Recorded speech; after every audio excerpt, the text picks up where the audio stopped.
Welcome back. You're watching Hard Copy, coming to you from our studios in Abuja.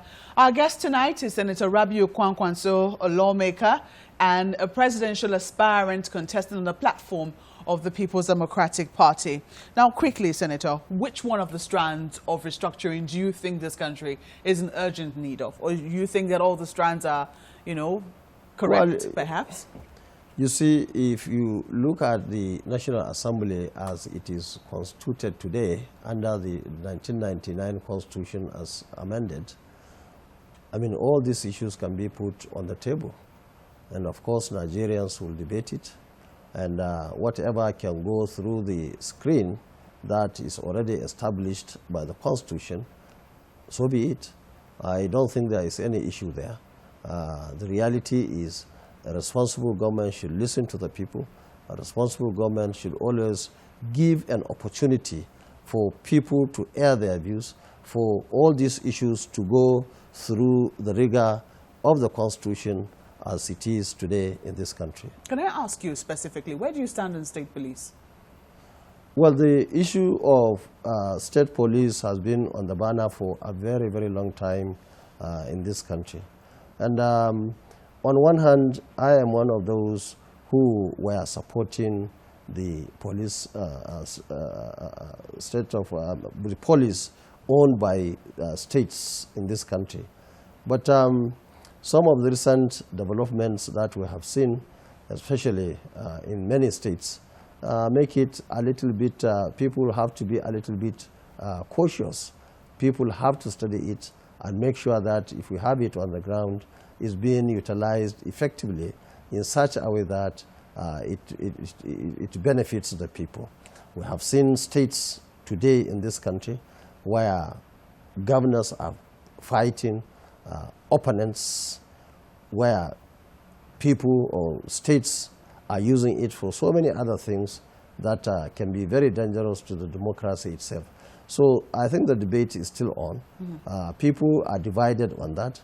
But for me, who has been in government, out of government, and in government many times in this country for over 26 years, I can comfortably say that there are many issues of state police, especially at the state level, as it is constituted today. You have seen that in January, I wanted to go to Kano. The national police wrote to me not to go. Now, of course, under the influence of the state government with their collaborators here in Abuja, you can imagine if that state has state police, only God knows what will happen. But what governors always forget is, I was governor 1999-2003. I left. I went back 2011 to 2015. Now I've completed my terms. I'll never go back and be governor again. Now, governors, even when they are about to finish their terms, they think and they believe that that time will never come. Once you start, one day you have to finish. And it's only when you finish, you are outside there in the sun, that you realize that there are issues in various states. And if you look at the democracy itself, you find today a certain party is in opposition. Tomorrow, it goes into government. And people learn nothing about it.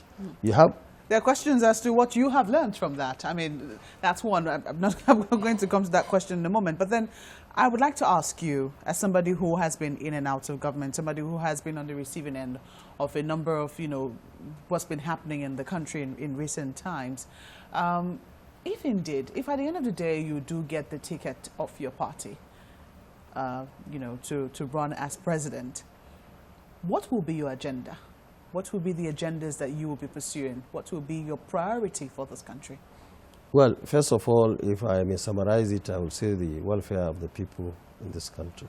But there are areas, even when I was governor, that I selected and put a lot of resources, a lot of attention and emphasis on it. Now, welfare, and what that's do you mean? The area of education.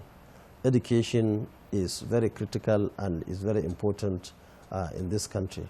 I remember in Kano, we encouraged people to bring their children to schools, especially primary schools. We are giving them 2 sets of uniform every year free of charge. We are giving them meals every day in Kano State for the 8 years that I was governor. We built thousands of classrooms, toilets, fencing the schools, offices, and so on and so forth. Of course, before I left Kano, there was no child of school age that was not given an opportunity to go to school in terms of facilities, equipments, and so on and so forth. We built enough secondary schools, technical schools, school for Islamic studies for children who have finished their primary schools to get admission. And by the time toward the end of my tenure in Kano, every child that was qualified to go to secondary school in Kano was given an opportunity to go to secondary school. So also, from how much would you say that affected or impacted the almajiri system in Kano? Yes, we have a law in Kano today, which I signed, that stopped the issue of almajiri system as we know it today. And the law is very clear that you cannot take your child or children to outside Kano or even within Kano from one point A to point B.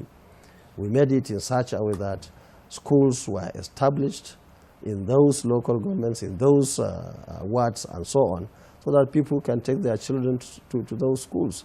And that's why we established the School for Islamic Studies in all the 44 local governments. We established technical schools in all the 44 local governments so that parents can take their children there. For you, education is going to be key. But then, we also have labor matters raising its head. Labor is, at war with the government of the day over minimum wage. Who do you think should take precedence in this matter? Government sometimes contends that, yes, there should be a minimum wage, but also thinks that states should have a greater say. What do you have to say, considering the fact that you have been governor of a state and you're also looking to be president of this country? Well, I have not seen anything wrong in having a minimum wage, but we have to take everything into consideration. I'm just coming back from Jigawa today.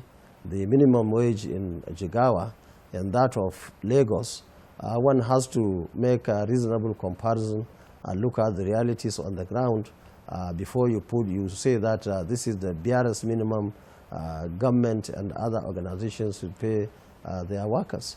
And also, it is very important to say that as far as I'm concerned, workers are working to produce certain results.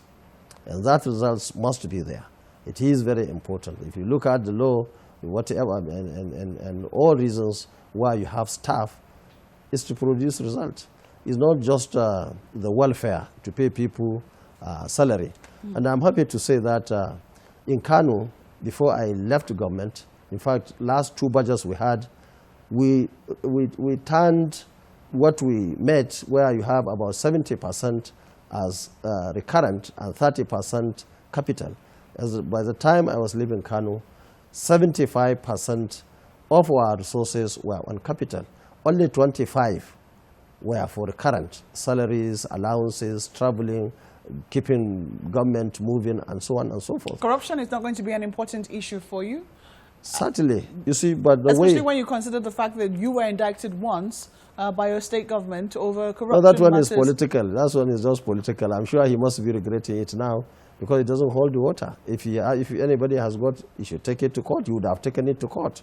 So that was just political. White paper is just a paper initiated by an enemy, side committee of enemies, and they write a report.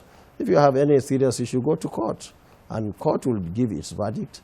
And I have to say that I am so happy that all those things have happened to the extent that they have strengthened me to fight corruption. In fact, I've been fighting corruption myself. If there is any corruption in any government, in my government, in fact, if there is any individual who I found corrupt at that time, and even now, I'm looking for one. So the issue of corruption is a very serious issue, but I'm sure there are good ways or better ways of fighting corruption to ensure that we have corrupt-free society. Well, Senator Rabiu Musa Kwankwaso, thank you for coming on Hard Copy. Thank you very much, Mampi. And we also wish you all the best. Well, people, that's the program tonight, but as always, we look forward to your responses. Please do share with us how hopeful you feel as Nigeria celebrates 58 years of her independence. Write to hardcopy at channelstv.com or tweet at CTV Hardcopy. Thank you for watching tonight. I'm Maokwe Ogun Yusuf. Whatever happens, I'll say keep hope alive and keep your head up. Good night.